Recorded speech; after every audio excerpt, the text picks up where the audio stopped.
So we find ourselves with a surplus of green beans. So you're tired of snapping, and you're tired of canning, you're tired of freezing. So what else can you do and have an immediate snack? Well, our friend Lois, not too long ago, made some wonderful green beans. Now her husband, Bobby Joe, grows some of those huge green beans. We don't have any of those, but we still have some that are pretty good size.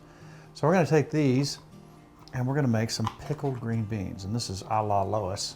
But we just want a reminder here because tis the season. So you're gonna take your jar and you can pack as many as you can in there. This is such a good snack. Now this little jar won't last any time at all, but you can add this to your charcuterie plate and make some people very happy. You know, a lot of kids who have never tried this, everybody that we've seen, everybody that we've let try this absolutely loves them.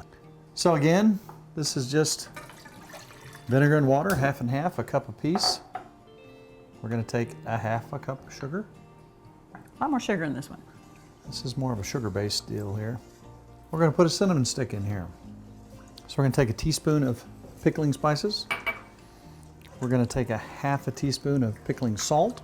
We're just gonna bring that to a boil. We're gonna pour it in there while it's still hot. This is not pressure cooking. This is not meant to last on the shelf for 25 years. This is gonna go in the refrigerator as soon as we open it, and you got a shelf life of maybe 2 minutes 2 or 3 months. 2 minutes. Maybe 15 minutes. That's right, you're just gonna eat if it's lucky. Midnight snack. Midnight snack. So remember, you can hot bath these. It'll give it a little longer shelf life. They will seal. Looky there.